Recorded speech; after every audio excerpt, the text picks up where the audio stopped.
চলো দেখে নেব যে তার নেক্সট অ্যাকশন কি হতে চলেছে, যার কথা ভেবে তুমি রিডিংটা দেখছো। যদি তোমাদের নো কন্ট্যাক্ট হয়ে গিয়ে থাকে তো তার নেক্সট অ্যাকশন তোমার জন্য কি হতে চলেছে। ওকে ওকে, আমি যেটা দেখতে পাচ্ছি যে তোমার পার্টনার কিন্তু খুব দুঃখী হতে চলেছে। যত দিন আসবে সে কিন্তু রিগ্রেটে ঢুকবে, স্যাড হবে, ঠিক আছে, প্রচণ্ড ভাবনা চিন্তা করবে তোমাকে নিয়ে, প্রচণ্ড মাইন্ড খারাপ হবে তার। তার যদি কোনো ভুল ছিল সেটা সে বুঝতে পারবে এবং ডিসঅ্যাপয়েন্টমেন্টের একটা এনার্জিতে চলে যাবে। মানে সে যদি তোমাকে ছেড়ে গিয়ে অন্য কারোর কাছেও গিয়েছিল না, সেখান থেকেও ডিসঅ্যাপয়েন্ট হবে এবং সে রিগ্রেটের এনার্জিতে আসবে। সে বুঝতে পারবে সে কি অন্যায় করেছে এবং সে আর কোনো কারোর কাছেই যেতে চাইবে না, কারোর সাথে রিলেশনশিপে জড়াতে চাইবে না, কোনো মানুষের সাথে নিজের ফিলিং শেয়ার করবে না, একদম নিজেকে একাকী করে নেবে, এরকম এনার্জি কিন্তু দেখা যাচ্ছে।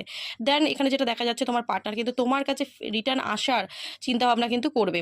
যেহেতু পেন্টিকলস এনার্জি স্লো মুভমেন্ট, মানে সে আসবে এরকম ভাবনা চিন্তা রাখবে বা ধীরে ধীরে পদক্ষেপ নেবে, খুব ফাস্ট এনার্জি নয়, বাট ডেফিনেটলি সে কিন্তু তোমার কাছে আসার এনার্জি দেখা যাচ্ছে যে সে কিন্তু তোমার কাছে আসবে এরকম চিন্তা ভাবনা রাখবে এবং ডেফিনেটলি কিন্তু তোমার কাছে আসবে। দেখা যাচ্ছে ফুলের এনার্জি, তোমাদের রিলেশনশিপ একটা নিউ বিগিনিং হতে চলেছে। তো একদমই কিন্তু তোমাদের রিলেশনশিপ আবারও শুরু হবে। যাদের নো কন্ট্যাক্ট রয়েছে, তোমার পার্টনার যখন রিগ্রেটের এনার্জিতে ঢুকবে সে কিন্তু আবারও তোমার সাথে কন্ট্যাক্টটা করবে। ওকে, তো এনার্জিটা কিন্তু খুব ভালো, এনার্জিটাকে ক্লেম করো, ইউনিভার্সকে গ্র্যাটিটিউড প্রে করো। ওকে, চলো, থ্যাংক ইউ সো মাচ।